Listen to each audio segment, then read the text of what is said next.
ప్రభుత్వం పరిహారాన్ని అందజేస్తుంది. ప్రభుత్వం తరపున తాండూరు ఎమ్మెల్యే మనోహర్ రెడ్డి బాధితులకు ఆ పరిహారాన్ని అందజేస్తున్నారు. ప్రభుత్వం తరపున 5 లక్షలు, ఆర్టీసీ తరపున 2 లక్షల రూపాయల చొప్పున చెక్కులు అందజేస్తున్నారు.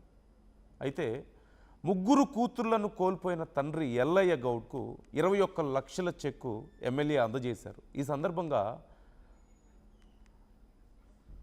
ఆ ముగ్గురు కూతుర్లు నాకు పంపిన జీతమా ఇది అంటూ ఆ తండ్రి కన్నీళ్లు పెట్టుకుంటున్నటువంటి ఆ దృశ్యం ఇప్పుడు అది చూసే వాళ్ళ గుండెలను కరిగిస్తుంది. రెండో కూతురు ఉద్యోగం చేస్తూ 60,000 పంపేది అంటూ తన తండ్రి బాధపడుతున్నాడు.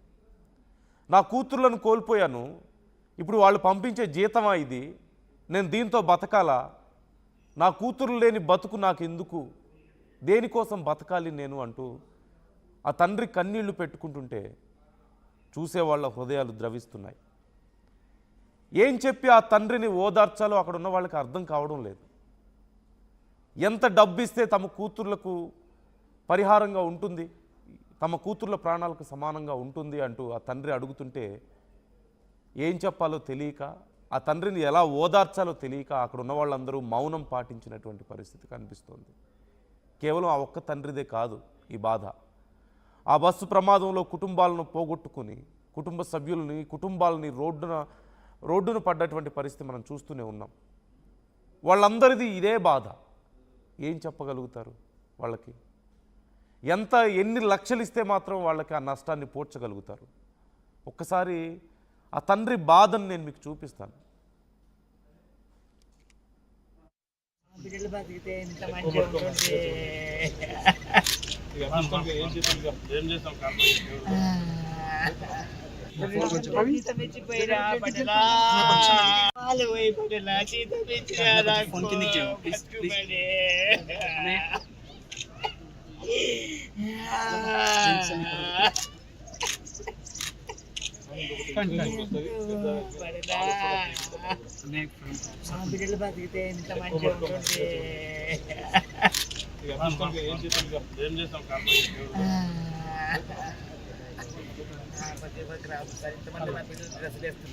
ఆ బిడ్డను చూసి సార్ ముగ్గురు పక్కన ఉంటే సార్ సార్ అంటే కూడా ఎవరు తీసుకోకపోతే ఇద్దరు ఒకటేసారి ఎత్తుకపోతారా సార్?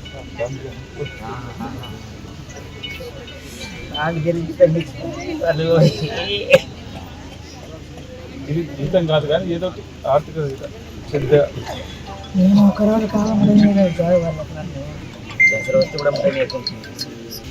ఆ బిడ్డను చూసి సార్ ముగ్గురు పక్కన ఉంటే సార్ సార్ అంటే కూడా ఎవరు తీసుకోకపోతే ఇద్దరు ఒకటేసారి ఎత్తుకపోతారా సార్? నాకు జరిగి ఇది జీతం కాదు కానీ ఏదో ఆర్థిక ఆ తండ్రిని ఏం చెప్పి ఓదార్చగలుగుతాం ఎవరైనా?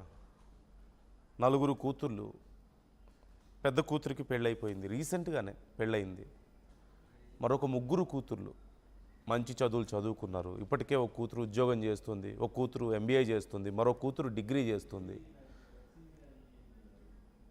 చేతికి అందించినటువంటి పిల్లలు ఇన్నేళ్లుగా అల్లారు ముద్దుగా పెంచుకొని చేతికి అందొచ్చినటువంటి పిల్లలు చివరికి ఇలా విగత జీవులై తన కళ్ళ ముందు కనపడితే ఆ తండ్రి గుండె ఎలా తట్టుకోగలుగుతుందో ఒక్కసారి మనం ఆలోచించవచ్చు. ఎంత బాధను అనుభవించుంటాడు. ఈ మధ్యనే ఇంట్లో శుభకార్యం జరిగింది, పెద్ద కూతురికి పెళ్లి జరిగింది. ప్లాన్ చేసుకుని ఉంటాడు కదా, రెండో కూతురికి ఇదిగో నెక్స్ట్ ఇయర్ చేయాలి, మూడో కూతురికి అప్పుడు చేయాలి, ఇలా చేయాలి, అలాంటి అల్లుళ్ళని తీసుకురావాలి, వాళ్ళ కాపురాలు ఇలా ఉండాలి, మనవళ్ళు మనవరాళ్ళు, ఒక పండగ వాతావరణాన్ని ఊహించుకొని ఉంటాడు కదా ఆ తండ్రి. చిన్నప్పటి నుంచి పడ్డ కష్టాన్నంతా మర్చిపోయే సమయం కదా ఇది. కూతుర్లు జాబ్ చేస్తున్నారు, ఇప్పుడిప్పుడే ఎర్న్ చేస్తున్నారు. తాను గౌరవంగా 10 మందిలో తన కూతుర్లను బాగా చదివించి ప్రయోజకుల్ని చేశానన్నటువంటి ఆ గర్వాన్ని చాటుకునేటువంటి సమయం కదా. ఈ సమయంలో ఈ బస్సు ప్రమాదం రూపంలో మృత్యువు వాళ్ళ కుటుంబాన్ని రోడ్డున పడేసినటువంటి పరిస్థితి కనిపిస్తుంది. వాళ్ళ కుటుంబం చితికిపోయింది. కేవలం ఈ తండ్రిది మాత్రమే కాదు, ఆ రోజు జరిగినటువంటి ప్రమాదంలో అక్కడ ఉన్నటువంటి ఆ భయానకమైనటువంటి దృశ్యాలు ఇంకా మన కళ్ళ ముందు కదులుతూనే ఉన్నాయి. నుజ్జైనటువంటి బస్సు, లారీ భాగాలు, విపరీతమైనటువంటి గాయాలతో కాళ్ళు చేతులు విరిగి కొంతమంది, రక్తం ఓడుతూ కొంతమంది, చిన్న పిల్లలు సైతం అక్కడ ప్రాణాలు కోల్పోతే బిడ్డల్ని కోల్పోయినటువంటి తల్లిదండ్రుల ఏడుపులు ఒకవైపు, ఎంత భయానకమైనటువంటి దృశ్యాలు ఆ రోజు మనం చూసాము, ఇంకా మన కళ్ళ ముందు మెదులుతూనే ఉన్నాయి. వాళ్ళకి ఇప్పుడు ప్రభుత్వం ఈ నష్టపరిహారాన్ని అందజేసే ప్రయత్నం చేస్తుంది. ప్రభుత్వం తరపున, ఆర్టీసీ తరపున. బట్ ఇలాంటి ఘటనలు రెగ్యులర్గా జరుగుతున్నాయి. ఈరోజు మనం చూసాం ఒడిశా ఆర్టీసీ బస్ ఘటన, రాత్రి మనం చూసాం.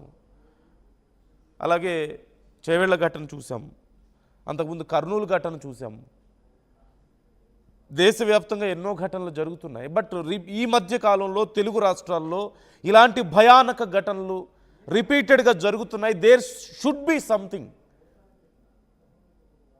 సమ్ కైండ్ ఆఫ్ ఎక్సర్సైజ్ ఇవన్నీ జరగకుండా ఉండేందుకు. ఘటన జరిగిన 4 రోజులు ఏదో హడావుడి చేస్తే సరిపోదు. ప్రభుత్వాలు ఇప్పటికైనా కళ్ళు తెరవాలి. పదుల కుటుంబాలు, ప్రతి ఘటన జరిగిన ప్రతిసారి కొన్ని పదుల కుటుంబాలు రోడ్డున పడుతున్నాయి. పదుల సంఖ్యలో ప్రాణాలు కోల్పోతుంటే, కుటుంబాలు రోడ్డున పడుతుంటే ఇదిలాగే కొనసాగకూడదు. Government should open their eyes. ఆ 4 రోజులు హడావుడి చేయడం కాదు. ప్రాబ్లం ఎక్కడుంది? రోడ్ల మీద గుంతల కారణం అని చెప్పేసి మొన్న చేవెళ్ల ఘటనకు సంబంధించి చెప్తున్నారు. గుంతలను తప్పించబోయి బస్సే వచ్చి మమ్మల్ని గుద్దిందని చెప్పేసి డ్రైవర్, లారీ వాళ్ళు చెప్తున్నారు. లేదు, లారీయే ఓవర్లోడ్ కారణంగా వచ్చి మాకు ఢీకొట్టిందని చెప్పేసి బస్సులో ఉన్న వాళ్ళు చెప్తున్నారు, అధికారులు చెప్తున్నారు. అసలు రోడ్ల మీద గుంతలే దీనికి కారణం అని చెప్పేసి మరికొందరు అంటున్నారు. అటు బస్సు కూడా ఓవర్లోడ్ ఉందని చెప్పి మరికొందరు చెప్తున్నారు. ఎన్ని కారణాలు చెప్పినా, ఎన్ని లెక్కలు వేసుకున్నా రోడ్డున పడ్డ కుటుంబాలకు జరిగిన నష్టాన్ని ఎవరు పూడ్చలేరు. మీరిచ్చే 5 లక్షలు 7 లక్షలు ఆ కుటుంబాలను ఉద్ధరించవు, వాళ్ళ ప్రాణాలకి సమానం కావు. మొన్న మధ్య ఒక బీజేపీ నాయకులు మాట్లాడుతున్నారు, ఆ గుంతలుంటే స్లోగా వెళ్తారు, గుంతలు లేకనే స్పీడ్గా వెళ్ళి యాక్సిడెంట్స్ అవుతున్నాయని చెప్పి మాట్లాడుతున్నారు.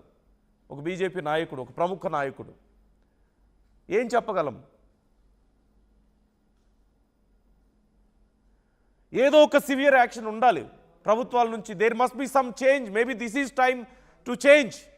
ఇలాంటి విషయాల్లో మార్పు జరగాల్సిన అవసరం ఉంది. పబ్లిక్ ట్రాన్స్పోర్టేషన్ విషయంలో కొన్ని మార్పులు చేయాల్సిన అవసరం ఉంది, కొంత ప్రక్షాళన చేయాల్సిన అవసరం ఉందని ఇవన్నీ మీకు సూచిస్తున్నాయి. ఇప్పటికి కూడా కళ్ళు తెరవలేదా? మరింత నష్టం, మరింత డిస్ట్రక్షన్